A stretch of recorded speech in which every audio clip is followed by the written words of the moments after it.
చంద్రబాబు గారు 2014లో ముఖ్యమంత్రి అయ్యారు. ఇదే చంద్రబాబు గారు అప్పుడు కూడా పెద్ద పెద్ద స్క్రీన్లు పెట్టి పెద్ద పెద్ద సినిమాలు చూపించారు. 3D గ్రాఫిక్స్ లో మరీ చూపించారు చంద్రబాబు గారు. అమరావతిని సింగపూర్ చేస్తామని చెప్పారు, మన రాష్ట్రాన్ని సిలికాన్ వ్యాలీ చేస్తానని చెప్పారు, ఎక్స్పోర్ట్స్ క్యాపిటల్ చేస్తానని చెప్పారు. ఇలాంటివి ఎన్నో చెప్పారు చంద్రబాబు గారు. మరి ఇప్పుడు చెప్తున్న దానికి అప్పుడు చెప్పిన దానికి ఏమిటి తేడా?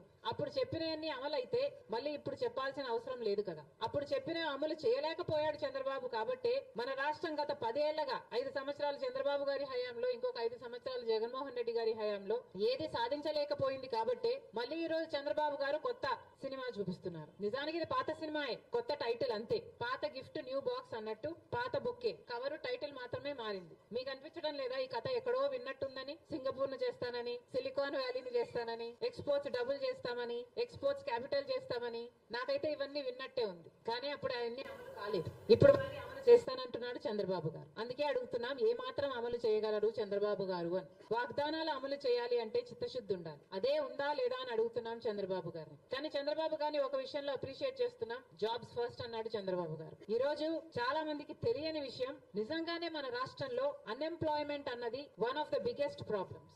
బిడ్డలు ఉద్యోగాలు లేక చాలా ఇబ్బందులు పడుతున్నారు. ఎక్కడికి వెళ్ళినా తల్లిదండ్రులు చెప్తున్న మాట, డిగ్రీలు పీజీలు చదివించాము కానీ ఉద్యోగాలు మాత్రం రావటం లేదు అని. ఉద్యోగాలు సంపాదించుకోగలిగిన వాళ్ళు, క్యాలిబర్ ఉన్న వాళ్ళు బయటికి వెళ్లిపోతున్నారు. లేని వాళ్ళు చిన్న చిన్న ఉద్యోగాలు 8,000 రూపాయలకు 10,000 రూపాయలు కూడా మన రాష్ట్రంలో డిగ్రీలు పీజీలు చదివిన వాళ్లే పనిచేస్తున్నారు. ఇది వాస్తవం. ఆఖరికి ఏ చిన్న ఉద్యోగమైనా, ఆటో నడుపుకోవడమైనా, చిన్న స్టోర్ లో పనిచేయడమైనా, ఇలాంటి చిన్న చిన్న ఉద్యోగాలు కూడా మన బిడ్డలు చేసుకోవాల్సిన పరిస్థితి వస్తుంది అంటే దానికి కారణం పాలకులు కాదా? 10 సంవత్సరాలైంది మన రాష్ట్రం ఏర్పడి, కానీ కనీసం పట్టుమని 10 కొత్త పరిశ్రమలు కూడా మన రాష్ట్రానికి రాలేదు. కాబట్టి ఉద్యోగాలు రాలేదు. కాబట్టి బిడ్డలకు ఉద్యోగాలు లేవు. ఎక్కడికి వెళ్ళినా తల్లిదండ్రులు చెప్తున్నది ఇదే మాట, ఉద్యోగాలు లేవు, ఉద్యోగాలు లేవు అని. నిజంగానే అన్ఎంప్లాయ్మెంట్ అన్నది మన రాష్ట్రంలో అతి పెద్ద సమస్య. చంద్రబాబు గారు నిన్న చెప్పడం 20 లక్షల ఉద్యోగాలు సృష్టిస్తాము, 20 లక్షల ఉద్యోగాల ఉపాధి అవకాశాలను కల్పిస్తాము అని చంద్రబాబు గారు చెప్పడం జరిగింది. మన రాష్ట్రంలో కనీసం 40 నుంచి 50 లక్షల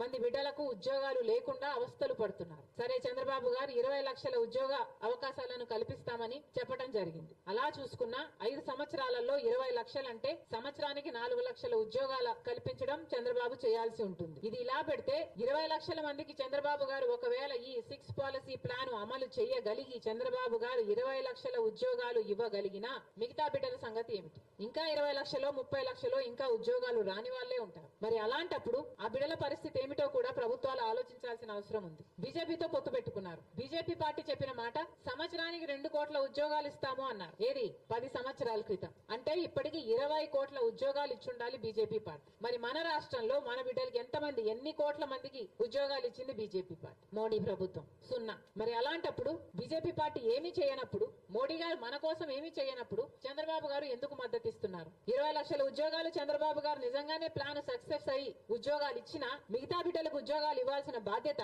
మరి చంద్రబాబు గారు సపోర్ట్ చేస్తున్నా మోడీ గారికి లేదా? అందుకే అంటున్నాం, మోడీ గారి కూడా ఈ బాధ్యత తీసుకోవాలి. చంద్రబాబు గారు ఎన్ని ఉద్యోగాలు ఇస్తున్నారో, 20 లక్షల ఉద్యోగాలు మేము కల్పిస్తామంటున్నారు. ఆయన మోయలేని భారం మిగతా 30 లక్షల ఉద్యోగాలు మోడీ గారి మీద పెట్టాలి. 30 లక్షల ఉద్యోగాలు మోడీ గారు ఎలాగైనా సరే కల్పించాల్సిన అవసరం ఉంది. మన బిడ్డలకు ఎలా కల్పిస్తారు, ఎప్పుడు కల్పిస్తారు, ఏ సంవత్సరం ఎన్ని కల్పించగలరు, ఈ డీటెయిల్స్ అన్ని కూడా చంద్రబాబు గారు, మోడీ గారు కలిసి కూర్చొని మన రాష్ట్రానికి కనీసం 50 లక్షల ఉద్యోగాలు వచ్చేటట్టు ఒక వైట్ పేపర్ స్టేట్మెంట్ విడుదల చేయాలని కాంగ్రెస్ పార్టీ డిమాండ్ చేస్తుంది.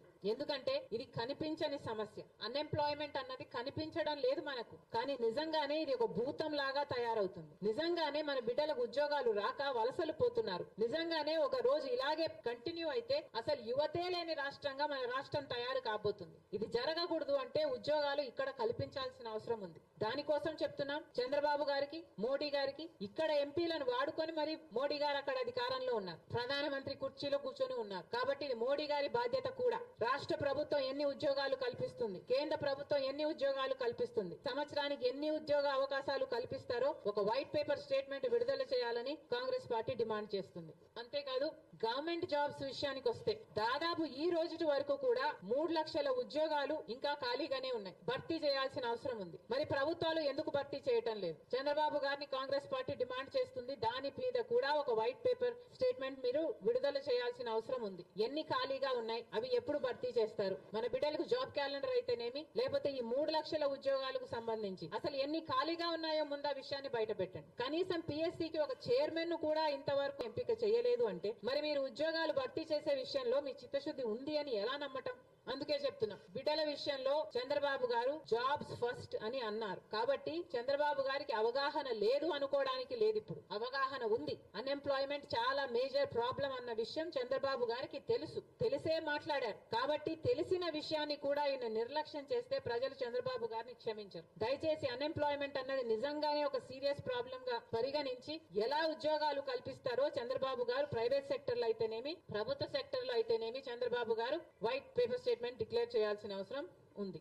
లోకేష్ గారు మోడీ గారికి 22 ఎంపీలను గెలిచిస్తాము అని మాటిచ్చినట్టు కానీ 21 మందిని పంపించగలిగాము అని అపాలజీ చెప్పినట్టే చెప్తూ ఎంత గొప్పగా ఎంత గర్వంగా 21 మంది ఎంపీలను మేము ఇవ్వటం జరిగింది, మేము మాట నిలబెట్టుకున్నాము, మోడీకి ఇచ్చిన మాట అని గొప్పగా చెప్పడం విన్నాం. అయ్యా లోకేష్ గారు, మీరు ఇచ్చిన మాట బాగానే ఉంది, 22 మంది ఎంపీలను ఇస్తామని చెప్పారు. 21 కాదు కదా, మన రాష్ట్రంలో మొత్తం 25 మంది ఎంపీలు ఏ పార్టీకి చెందిన వారైనా సరే, తెలుగుదేశం అయినా, జనసేన అయినా, బీజేపీ అయినా, వైసీపీ అయినా కూడా మొత్తం అందరూ అదే బీజేపీకే ఉడిగలు చేస్తున్నారు. మీరు ఇచ్చిన మాట కాదు కదా, 25 ఎంపీలు గత 10 సంవత్సరాలుగా ఇదే పనే చేస్తున్నారు. మరి మీరు ఇచ్చిన మాట నిలబెట్టుకోవడం పక్కన పెడితే ప్రజలకు, ఆంధ్ర రాష్ట్రానికి ఈ ప్రజలకు ఇచ్చిన మాట మోడీ గారు ఏ మటుకు నిలబెట్టుకున్నారో ఒకసారి లోకేష్ గారు ఆలోచన చేసుకోవాలి. మోడీ గారు ఇదే ఆంధ్ర రాష్ట్రంలో 10 సంవత్సరాల క్రితం తిరుపతిలో నిలబడి 10 సంవత్సరాల ప్రత్యేక హోదా ఇస్తామని చెప్పింది మోడీ గారు. మరి మోడీ గారు ఆ మాట ఏమాత్రం నిలబెట్టుకున్నారు? ప్రత్యేక హోదా వస్తే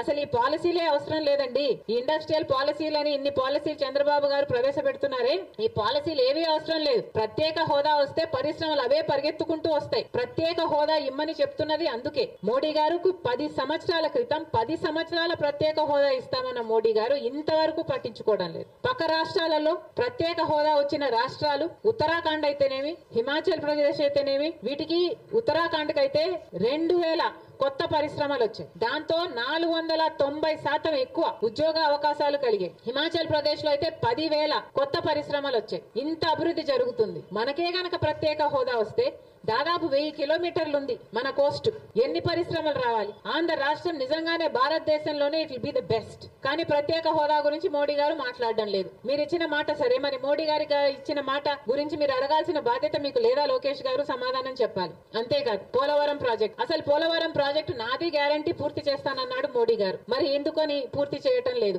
ఆ ప్రభుత్వానికి ఇన్ని డబ్బులు ఇచ్చాం, ఈ ప్రభుత్వానికి ఇన్ని డబ్బులు ఇస్తున్నామని చెప్తున్నారు తప్ప అసలు ముఖ్యమంత్రులకు ఏం సంబంధం పోలవరానికి? పోలవరం ప్రాజెక్ట్ అన్నది కేంద్ర బాధ్యత, జాతీయ ప్రాజెక్ట్ గా కేంద్రం చేపట్టాల్సిన ప్రాజెక్ట్ అది. అలాంటప్పుడు మీ చేతుల మీద మీరు చేయండి, మా చేతుల్లో పెట్టండి. ఈ ముఖ్యమంత్రికి అంత ఇచ్చాం, ఆ ముఖ్యమంత్రికి అంత ఇచ్చాం, ఈ ముఖ్యమంత్రి ఇంత తిన్నాడు, ఆ ముఖ్యమంత్రి అంత తిన్నాడు అని బురదలు పోసిన పన్నీరు అవుతుంది తప్పితే ప్రాజెక్ట్ అయితే పూర్తి కావటం లేదు. పోనీ రాజధాని పూర్తి చేశాడా మోడీ గారు? ఏం చెప్పాడు మోడీ గారు? న్యూఢిల్లీని చేస్తానన్నాడు. అక్కడి నుంచి మట్టి తెచ్చి మన నోట్లో కొట్టిపోయాడు. అయిందా న్యూఢిల్లీ? మరి లోకేష్ గారు అడగాల్సిన అవసరం లేదా? మాట్లాడాల్సిన అవసరం లేదా? స్పెషల్ ఎకనామిక్ ప్యాకేజ్ అన్నారు ఉత్తరాంధ్రకు, రాయలసీమకు. ఒక్క పైసా అయినా తీసుకొచ్చారా?